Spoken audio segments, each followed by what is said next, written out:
bħalma nafu, diġà għandna ħafna problemi bl-ammont ta' turisti li qed jiġu Malta bej l-infrastruttura, bej id-dranaġġ, bej id-dawl, is-serġej b'dan id-dawl jekk Alla jrid.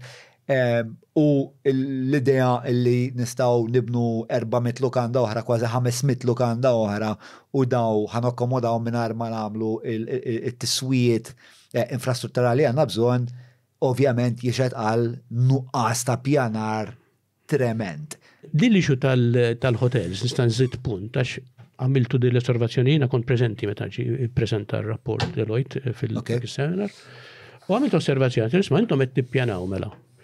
Minn banda qed tgħidu illi t-turizmu irid jinbidel u flok turizmu tal-massa irdu nagħmlu turizmu tal-kwalità, u allura wieħed jifhem dik kullu il-konklużjoni loġika tkun illi flok jiena niftaħar illi għandi 3 miljuni, niftaħar li għandi 2 miljuni u jonfqu iżjed minn ta' 3 miljuni. Għax tinsewx in-numri jekk inti tara l-istatistika, in-numri tal-turisti żdied, imma kemm jonfqu Malta kull wieħed minnhom naqas.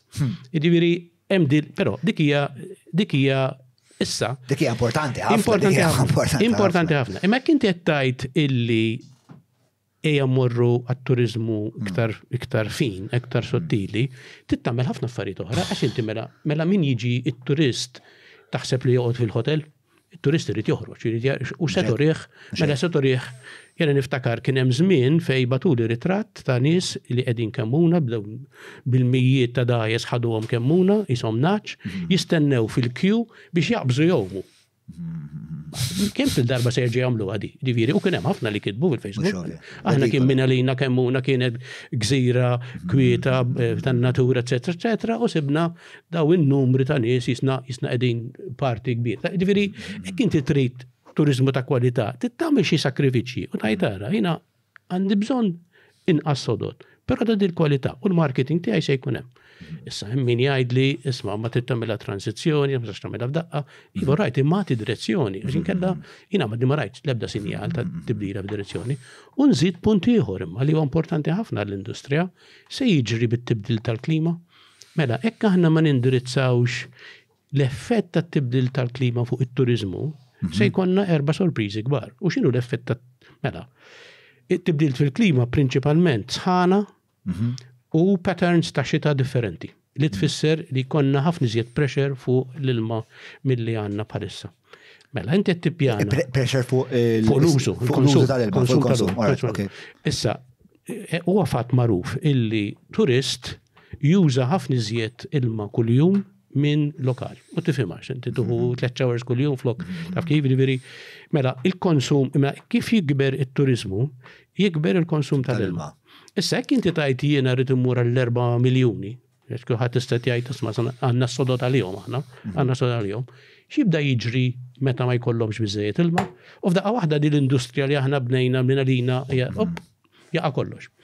Kif ġara postijiet oħra, da ġifieri jiena mhux qed ngħid għaliex it-turist jiġi biex jieħu gost, hekk ma jistax isib jieħu xawer fil-kumdità, hekk imur biex jara San Ġwan urid jagħmel nofstanar fil-kju barra fix-xemx biex jara. Arboħra mux imkien ieħor, ġifieri qegħdin short-sighted wis aħna, short-term gains. Apparti li mhux il-kwalità biss tal-esperjenza turistika ħadd tmur lura, imma anke l-esperjenza tagħna bħala nies li noqogħdu hawn. Għax hekk nagħmlu xi ġimgħa dawl ġejju żejjer, xi ġimgħa mbagħad l-ilma wkoll, ġifieri mela inti tkun qed tereq qed tkun diġà rieħa ta' min jaf xiex, u mbagħad ma tistax tmur tieħu xawer għax l-ilma qatawulek ukoll, dak il-frustrazzjonijiet tan-nies ħajbru ħafna. Inti qed issemmi punt importanti ħafna. Kemm il-popolazzjoni issa qed tixba mit-turiżmu, speċjal mhux kullum kien, imma naraw pereżempju l-Beltu.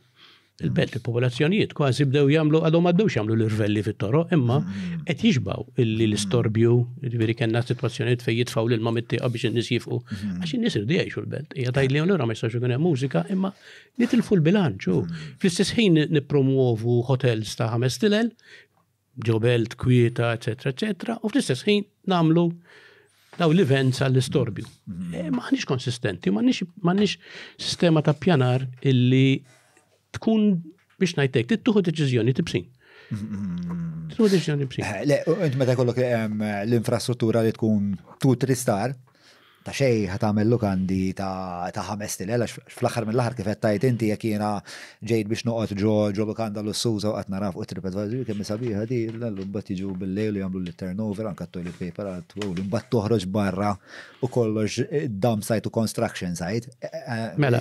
L-esperienza hija holistika. Ġuli punta li xi ħaġa li tixtieq nara. Mela, 2023 the average per capita tourist spending on accommodation and other items such as shopping and excursions were both lower than in 2021 when considering Malta's high inflationary period over the past 2 years. This means that in real terms the drop is even larger. Sewa, ovvjament bl-inflazzjoni inti suppost tonfoq iktar, speċa bħala konsegwenza tal-inflazzjoni biss.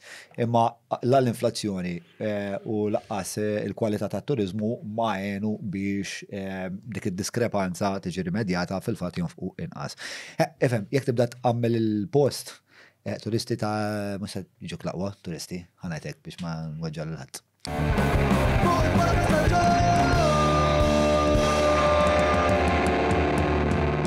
Mela, tlaqna?